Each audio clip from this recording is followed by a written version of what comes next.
नमस्कार बंधुरा बंगजगते तुम्हारे स्वागत जानाई आरो एकबार चले एसेছি তোমাদের প্রিয় চ্যানেল বঙ্গজগতে তোমাদের জন্য ফুটবলের সব রকম আপডেট নিয়ে ইউরো কাপ থেকে কোপা আমেরিকা থেকে কলকাতা ফুটবল লিগ সাথে ভারতীয় ফুটবলের দলবদলের খবর তো সব জানবে। তার আগে বলবো আমার চ্যানেলকে তোমরা বেশি করে লাইক শেয়ার আর কমেন্ট করো, আর চ্যানেলে যারা নতুন এসেছো তারা অবশ্যই সাবস্ক্রাইব করে বেল বাটনটা অন করে দাও যাতে ফুটবলের সব নোটিফিকেশন তোমরা রোজকার মতন পেতে থাকো। আর তোমাদেরকে বলি যে গতকাল আমি যে লাস্ট যে ভিডিওটা আপলোড করেছিলাম সেটা শেষের দিকে কিন্তু শুধু সাউন্ড ছাড়া কিন্তু তোমরা কোনো ভিডিও দেখতে পাওনি।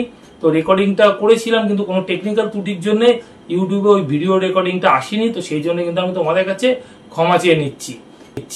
তো চলো প্রথমেই আসি ইউরো কাপের খবরে। আর ইউরো কাপে গতকাল জার্মানি স্পেনের একটা দুর্দান্ত ম্যাচ ছিল রাত্রি 9:30 থেকে।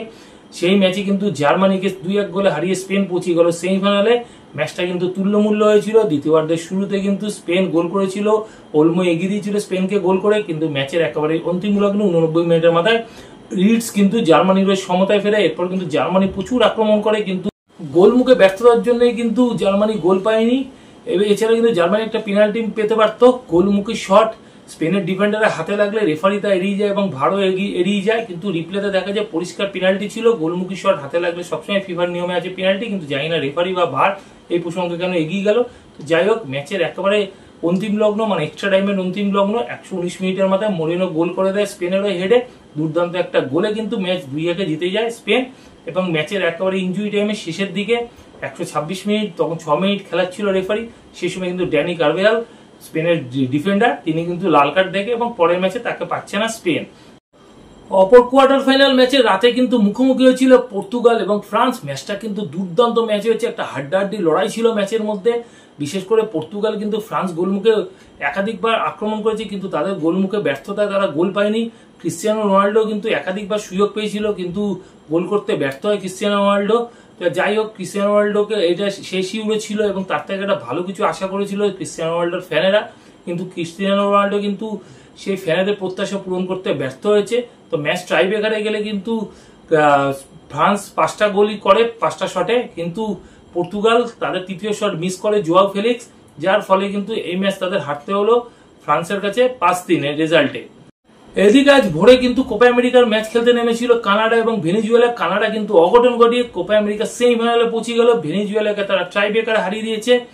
ম্যাচে প্রথমার্ধের একেবারে শুরুর দিকে 13 মিনিটের মাথায় কানাডা কিন্তু গোল করে এগিয়ে যায়। সাফেলসবার্গ কানাডার গোল করে, কিন্তু দ্বিতীয়ার্ধে কিন্তু সেই গোল শোধ করে দেয় রন্ডন ভেনেজুয়েলারা। এরপর ম্যাচ যখন টাইব্রেকারে যায় সেখানে কিন্তু ভেনেজুয়েলার ফুটবলার কিন্তু টাইব্রেকার মিস করে এবং কানাডা সবকটা গোল করে টাইব্রেকারে, যার ফলে কিন্তু কানাডা এই ম্যাচ জিতে তারা পৌঁছে গেল কোপা আমেরিকার সেমিফাইনালে। আর ব্রাজিল কিন্তু আগামীকাল ভোর 6:30টায় খেলতে নামছে উরুগুয়ের সাথে। দুর্দান্ত একটা ম্যাচ হতে চলেছে, ব্রাজিলের স্কিল ভার্সেস উরুগুয়ের একটা রাফ অ্যান্ড টাফ ফুটবল। আর এই ম্যাচে কিন্তু ব্রাজিলের জন্য একটা খারাপ খবর আছে, সেটা হচ্ছে ব্রাজিল কিন্তু এই ম্যাচে পাচ্ছে না ভিনিসিয়াস জুনিয়রকে। তো ভিনিসিয়াস জুনিয়রকে বাদ দিয়ে খেলতে হবে ব্রাজিলকে, যেটা কিন্তু ব্রাজিলের কোচের কাছে একটা বড় চিন্তার কারণ এবং সেই জন্য কিন্তু যথেষ্ট চাপে আছে ব্রাজিল। এছাড়া রেফারিও নিয়েও কিন্তু ব্রাজিলের মধ্যে একটা অসন্তোষ ভাব আছে। তো দেখা যাক কালকে ভিনিসিয়াস জুনিয়রকে বাদ দিয়ে ব্রাজিল এই ম্যাচ জিতে সেমিফাইনালে পৌঁছাতে পারে কিনা কোপা আমেরিকাতে। এবার একটু কলকাতা ফুটবল লিগের খবর আসে যাক। আর কলকাতা ফুটবল লিগে আজকে কিন্তু ব্যারাকপুর বিভূতিভূষণ স্টেডিয়ামে মুখোমুখি হয়েছিল মোহনবাগান সুপার জায়ান্ট এবং রেনবো। কিন্তু ম্যাচে কিন্তু মোহনবাগান পেল না 3 পয়েন্ট, রেনবোর কাছে আটকে গেল। আর বলা বাহুল্য যে মোহনবাগান আটকে গেল সিলটন পালের হাতের কাছে। সিলটন পালকে কিন্তু আজকে দুর্দান্ত ফুটবল খেলেছে, বিশেষ করে দ্বিতীয় হাফে। প্রথম হাফে কিন্তু মোহনবাগান শুরুটা দারুণ করেছিল, খেলার কিন্তু শুরুর দিকে তারা 2-0 গোলে এগিয়ে গেছিল এবং দুটো গোলই করেছিল সুয়েল ভাট।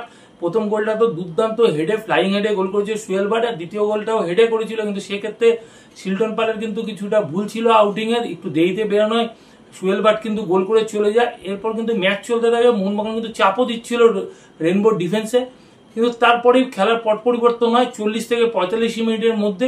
তখনই কিন্তু একটা ফ্রি কিক পায় বক্সের বাইরে রেনবো, এবং সেটা দেখে কিন্তু সৌরভ দাশগুপ্ত রেনবোর ডিফেন্ডার দুর্দান্ত একটা ওয়ার্ল্ড ক্লাস ফ্রি কিকে গোল করে এবং 45 মিনিটের মাথায় কিন্তু রেনবো আবার আক্রমণে যায়। এবং রাজেন বর্মন যখন বল নিয়ে মোহনবাগান গোলমুখে আক্রমণে যাচ্ছিল তখন কিন্তু মোহনবাগান ডিফেন্ডার সায়ন দাস তাকে টেনে ফেলে দেয় পেনাল্টি বক্সের মধ্যে, এবং রেফারি কার্যত কারণে পেনাল্টি দেয় এবং পেনাল্টি দেয় কিন্তু রাজেন বর্মন গোল করে শোধ করে দেয়, 2-2 করে দেয় ম্যাচে।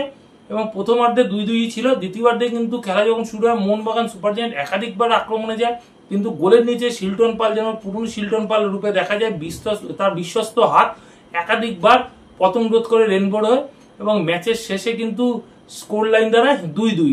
তো মোহনবাগান দুটো ম্যাচ খেলে নিল এবং তাদের কিন্তু সংগ্রহ রইল 2 পয়েন্টই, কেননা তারা এখনো দুটো ম্যাচ খেলে কোনো জয় পেল না।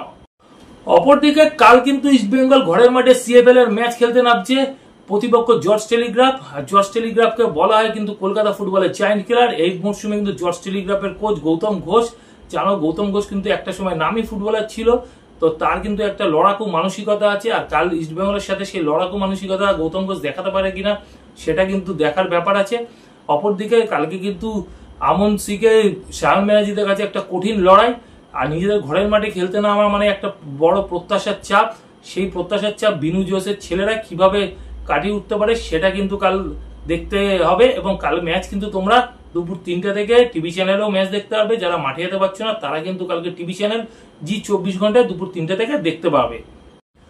অনেকেই আমাকে জিজ্ঞেস করছে যে আগামী 13 তারিখ যে ডার্বি ম্যাচ আছে সিএফএল এর, সেই ডার্বি ম্যাচের টিকিট কবে পাওয়া যাবে বা কোথা থেকে পাওয়া যাবে, কত দাম। তো আমি তোমাদেরকে বলছি, আইএফএ সেক্রেটারি অনির্বাণ দত্ত এক প্রেস কনফারেন্সে বলেছে এখনো টিকিট নিয়ে কোনো ডিসিশন হয়নি।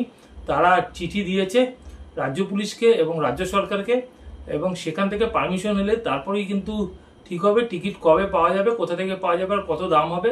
তবে মোটামুটি যে আইডিয়া করা যাচ্ছে হয়তো আগামী বুধবার থেকে হয়তো টিকিট মার্কেটে চলে আসবে, সেটা তোমরা জেনে যাবে। না এরকম টিভি চ্যানেল বা যে কোনো নিউজ চ্যানেল থেকে তোমরা কিন্তু এর নোটিফিকেশন তোমরা পেয়ে যাবে, এবং আমিও জানিয়ে দেবো তোমাদেরকে যে টিকিট কবে থেকে কোথায় পাওয়া যাচ্ছে, সেটা কিন্তু আমিও জানিয়ে দেবো।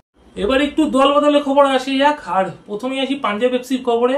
পাঞ্জাব এফসি কিন্তু অ্যানাউন্স করে দিল যে তারা মুম্বাই সিটি এফসি থেকে তারা সাইন করে নিয়েছে মুম্বাই সিটি এফসির মিডফিল্ডার বিনীত রায়কে।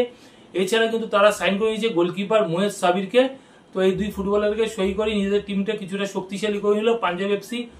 অপরদিকে গতকাল কিন্তু গোয়া সাইন করে নিয়েছে 4 বছরের কন্ট্রাক্টে হায়দ্রাবাদ এফসির মিডফিল্ডার মোহাম্মদ ইয়াসিরকে। মোহাম্মদ ইয়াসির 26 বছর বয়সী এই মিডফিল্ডার কিন্তু উইং পজিশনেও খেলতে পারে, তো একটা মাল্টি ট্যালেন্টেড ফুটবলার।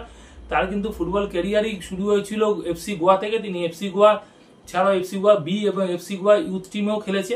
তো সেখান থেকে হায়দ্রাবাদে যায় এবং হায়দ্রাবাদে তিনি 80টার ওপর ম্যাচ খেলে। তারপরে কিন্তু তার আবার পুরনো ক্লাব সেই এফসি গোয়াতেই তিনি ফিরে এলেন। এবার একটু ইস্টবেঙ্গলের খবর আসে। আর ইস্টবেঙ্গল কিন্তু সিএফএল এর জন্য 3 ফুটবলারকে রেজিস্টার করে নিল, এবং এই 3 ফুটবলার হলো সার্থক গোলুই, হীরা মন্ডল এবং মোহাম্মদ মুশারফ। মোহাম্মদ মুশারফ কিন্তু কেরালার ফুটবলার, কেরালা থেকে এসেছেন, এবং ডিফেন্স শক্ত করার জন্য কিন্তু সার্থক গোলে মোহাম্মদ মুশারফ এবং হীরা মন্ডলকে ইস্টবেঙ্গল সই করেছে। হয়তো কালকের ম্যাচে এরা খেলবে না, কিন্তু পরবর্তী যে ডার্বি আছে 13 তারিখ সেই ম্যাচে হয়তো 3 ফুটবলারকে ইস্টবেঙ্গল জার্সি গায়ে খেলতে দেখা যাবে। অপরদিকে আজ কিন্তু বিনু জজ প্রেসকে জানিয়েছে যে ইস্টবেঙ্গল মাঠে বেশি করে ইস্টবেঙ্গল সাপোর্টাররা আসুক, কালকে সাপোর্টাররা এসে ইস্টবেঙ্গলকে বেশি করে সাপোর্ট করুক এবং উৎসাহ দিক, ইস্টবেঙ্গল টিমের পাশে থাকুক বলে কিন্তু এক বার্তা দিয়েছে। নতুন খবর এই পর্যন্তই। নতুন খবর নিয়ে আবার তোমাদের কাছে হাজির হবো পরের ভিডিওতে।